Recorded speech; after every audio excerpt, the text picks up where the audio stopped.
Assalamualaikum warahmatullahi wabarakatuh. A'udzubillahi minasyaitonirrajim. Bismillahirrahmanirrahim. Wa bihi nasta'inu ala umuri dunya waddin sayyidina Muhammadin wa ala alihi wa sahbihi ajmain. Rabbi shrah li sadri wa yassir li amri wahlul 'uqdatam min lisani yafqahul qawli. Alhamdulillahirabbil alamin. Pada kesempatan kali ini mungkin saya nama Jamaluddin dari MTS Sumul Barokah, yaitu ada waktu untuk membuat video bahan ajar.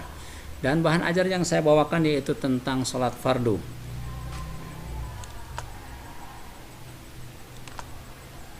Sholat fardu adalah merupakan sholat yang diwajibkan oleh Allah Subhanahu wa Ta'ala, yaitu sholatnya ada 5 waktu, yaitu waktunya waktu zuhur, asar, maghrib, isya, dan subuh. Kedudukan sholat ini ada sholat adalah merupakan tiang agama. As-sholatu imaduddin. Sholat itu adalah merupakan tiang agama. Segala amal perbuatan kita tidak akan ada manfaatnya kalau kita meninggalkan sholat fardu.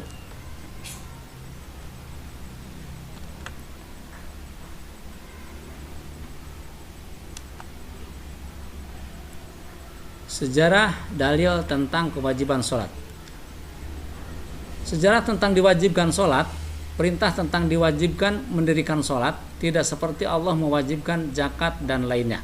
Perintah mendirikan sholat yaitu melalui suatu proses yang luar biasa yang dilaksanakan oleh Rasulullah SAW, yaitu melalui Isra dan Mi'raj, di mana proses ini tidak dapat dipahami hanya secara akal, melainkan harus secara keimanan.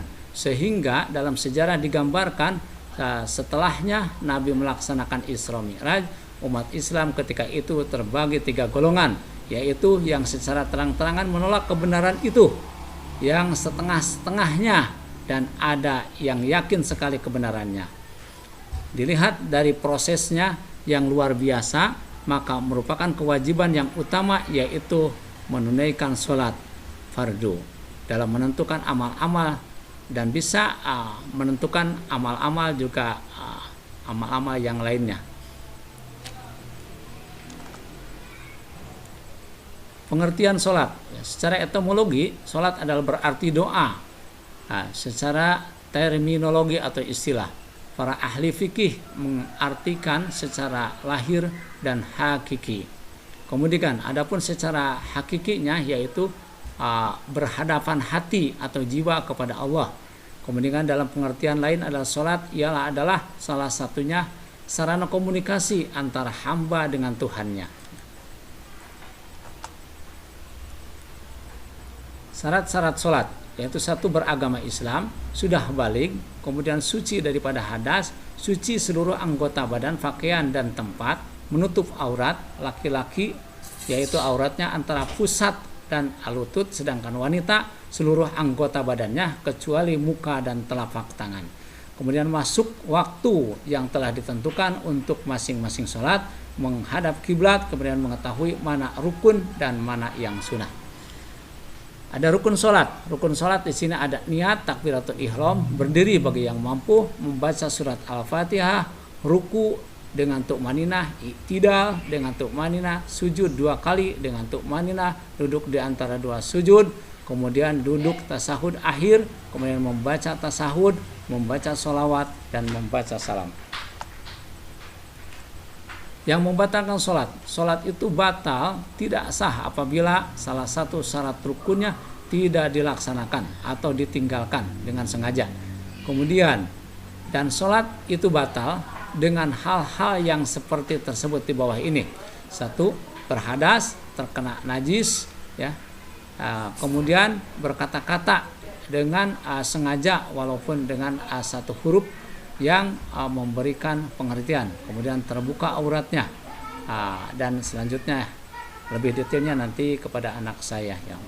Kemudian di sini ada 6 adalah sunnah dalam melakukan sholat. Waktu mengerjakan sholat ada 2 sunnah, yaitu ada sunnah ab'ad dan sunnah hayat. Sunnah ab'ad yaitu membaca tasahud, kemudian membaca sholawat pada tasahud awal, membaca sholawat atas keluarga Nabi Muhammad SAW. Dan kemudian selanjutnya lebih lengkapnya nanti akan saya bahas kepada anak-anak saya. Di sini ada sunat hayat. Sunat hayat di sini adalah satu, mengangkat kedua belah tangan ketika takbiratul ihram, ketika akan ruku dan ketika berdiri daripada ruku.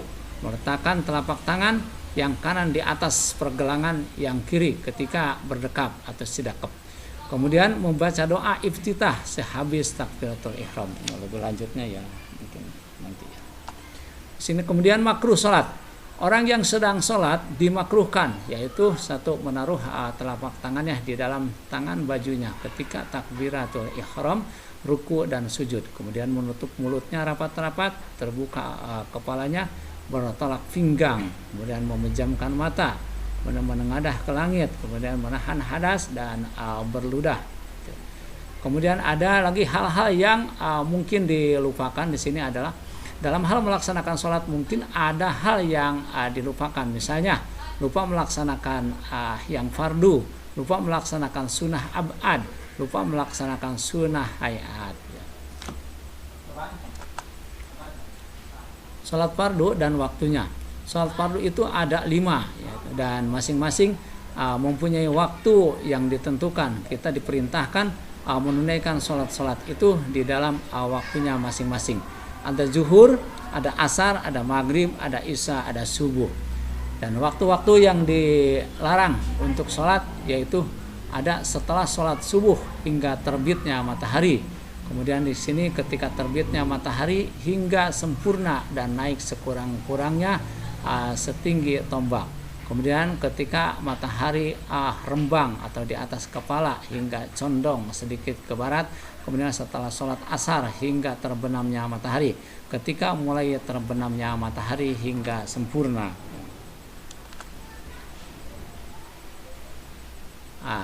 Beberapa pelajaran dan kewajiban sholat. Sholat merupakan syarat menjadi takwa.